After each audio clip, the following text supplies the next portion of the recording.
बिस्मिल्लाहिर्रहमानिर्रहीम। तमाम देखने वालों को मेरा प्यार भरा सलाम। मेरी आज की वीडियो का टॉपिक है वालिदैन की कैसे इज़्ज़त की जाए।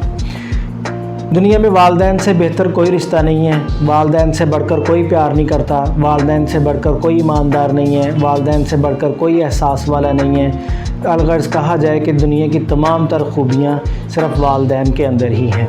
तो वालिदैन आपको दुनिया में लाने का सबब बनते हैं। वालिदैन फिर उसके बाद दिलो जान से आपकी परवरिश करते हैं, आपके मुस्तक़बिल की फ़िक्र करते हैं, आपकी ज़िंदगी की जो सहूलतें हैं उनको बहम पहुंचाते हैं, आपके लिए मुश्किल में रहकर आपको आसानियां देते हैं।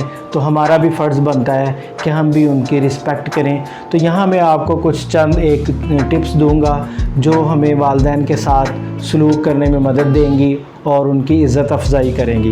देखें, आजकल सबसे ज़्यादा पहले दौर में तो मोबाइल फ़ोन नहीं हुआ करते थे, तो आज मोबाइल फ़ोन का इस्तेमाल बहुत ज़्यादा है। तो हम बाज़ औक़ात महफ़िल में भी बैठते हैं, किसी जगह पर भी जाते हैं तो मोबाइल फ़ोन का इस्तेमाल करते हैं।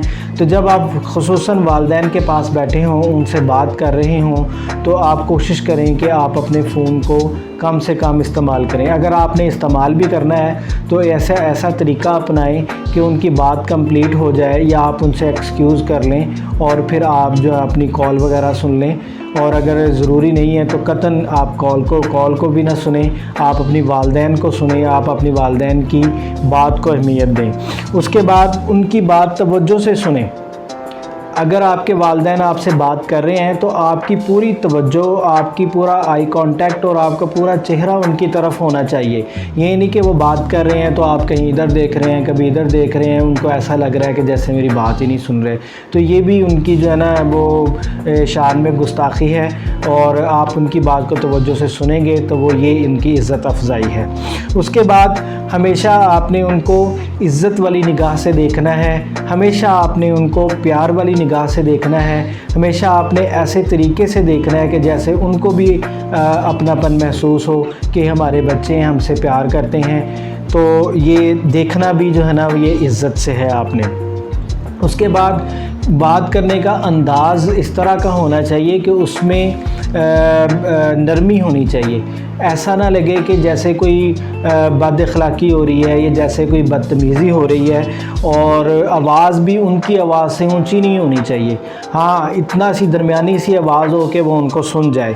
और हमेशा आपने एक बात नोट करनी है कि इंसान जब बाहर जाता है किसी भी काम के सिलसिले में, ऑफ़िस में, कहीं काम पर या बाज़ार में, तो बाहर कोई ना कोई वाक़यात हो जाते हैं। आप खुदा न खास्ता कोई एक्सीडेंट देख लेते हैं या आपके साथ कोई मिसहैप हो जाता है तो वो फ़ौरन से वालिदैन को ना बताएं, क्योंकि उनके दिल जो होते हैं वो आपके लिए बहुत नरम होते हैं, वो आपके लिए अपने दिल में हमदर्दी रखते हैं, वो बहुत ज़्यादा इमोशनल होते हैं आपके बारे में। तो इस सूरत हाल में वो एकदम से उस ख़बर को भी हो सकता है कि वो एकदम से अब्ज़ॉर्ब ना कर पाएँ।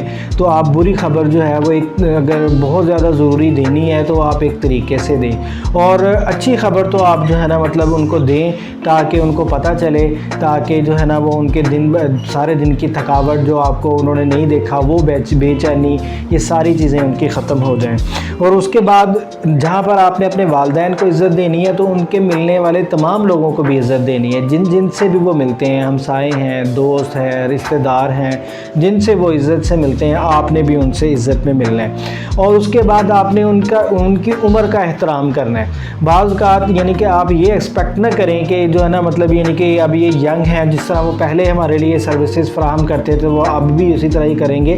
लेकिन उनकी एज जो है वो ज़ाहिरी बात है कि अब वो पहले मतलब जवान होते हैं, फिर जब आप जवान होते हैं वो बूढ़े हो जाते हैं, तो उनकी उम्र का एहतराम करना आप पर फ़र्ज़ है।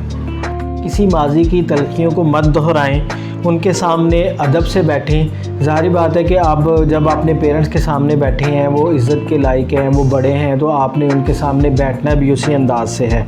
और जब वो बात कर रहे हों तो उनकी बात को मत काटें और उनके सामने अपने छोटे बहन भाइयों को یا کسی کو بھی مت ڈانٹیں، کسی سے بھی مت لڑیں، چھوٹے بہن بھائیوں کو مت ڈانٹیں اپنے پیرنٹس کے سامنے، کیونکہ پیرنٹس کے لیے آپ سب جو اولاد ہیں ان کی وہ برابر ہوتی ہے۔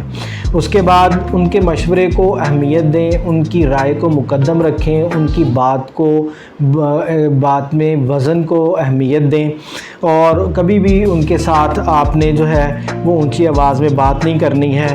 اور اسپیشلی یہ ہے کہ والدین، جیسا کہ میں نے پہلے بتایا کہ وہ آپ کے لیے بہت زیادہ ایموشنل ہوتے ہیں، تو کبھی بھی آپ نے ان کے سامنے جو ہے وہ تھکا ہوا خود کو ظاہر نہیں کرنا، تاکہ ان کو آپ کی تھکن سے کوئی پریشانی نہ ہو۔ اور یہ بھی جو ہے نا وہ ایک ادب کا تقاضا ہے کہ اگر والدین بیٹھے ہوئے ہیں تو آپ نے کبھی بھی ان کو پیچھا کر کے نہیں بیٹھنا، اور ان سے وہ بھی ہیومن بینگ ہے، وہ بھی انسان ہے، اگر ان سے کوئی غلطی ہو جاتی ہے تو اس غلطی پر آپ مت ہنسیں، آپ نے ہنسنا نہیں ہے جب ان سے کوئی غلطی ہو جانی ہے۔ پھر آپ نے ان کو جب بھی دیکھنا ہے پیار سے دیکھنا ہے، اور جب بھی پکارنا ہے تو پیار بھرے نام سے پکارنا ہے، ایسے الفاظوں کا انتخاب کرنا ہے پکارنے کے لیے کہ ان کو لگے کہ آپ بھی ان کے ساتھ اتنا ہی پیار کرتے ہیں کہ جتنا وہ آپ کے ساتھ کرتے ہیں۔ اور جب بھی آپ نے ان سے بات کرنی ہے تو آپ نے کوشش کرنی ہے کہ الفاظ بہت میٹھے ہوں اور الفاظ بہت چنے ہوئے ہوں، ٹھیک ہے۔ پرہیز، یعنی کہ جیسے ہم کسی بہت بڑے بندے کے سامنے بات کر رہے ہیں، کسی افسر کے سامنے بات کر رہے ہیں، تو یہ ان سے بھی بڑھ کر ہیں۔ تو ہر چیز پر ان کو مقدم رکھنا ہے، ان کی اہمیت جو ہے وہ ہر چیز سے زیادہ رکھنی ہے۔ اور جب آپ نے کھانا کھانا ہے، کسی محفل میں ہے، جب اکٹھے گیدرنگ میں آپ اکٹھے بیٹھ کے کھانا کھا رہے ہیں، تو کبھی بھی آپ نے اپنے پیرنٹس سے پہلے آپ نے کھانا سٹارٹ نہیں کرنا، اور کبھی چلتے وقت ان کے آگے نہیں چلنا کہ وہ پیچھے ہیں تو آپ آگے جا رہے ہیں، اور ان کو ہمیشہ دعاؤں میں یاد رکھنا ہے اور ان سے بھی دعاؤں کی درخواست کرنی ہے۔ والدین زندگی کا سب سے بڑا سرمایہ ہے، بڑا قیمتی سرمایہ ہے، اور دنیا کی سب سے عظیم دولتوں میں ان کا شمار ہوتا ہے۔ ان کی قدر ان کی زندگی میں ہی کریں اور ان سے دعائیں لیں۔ ملتے ہیں نیکسٹ ویڈیو میں۔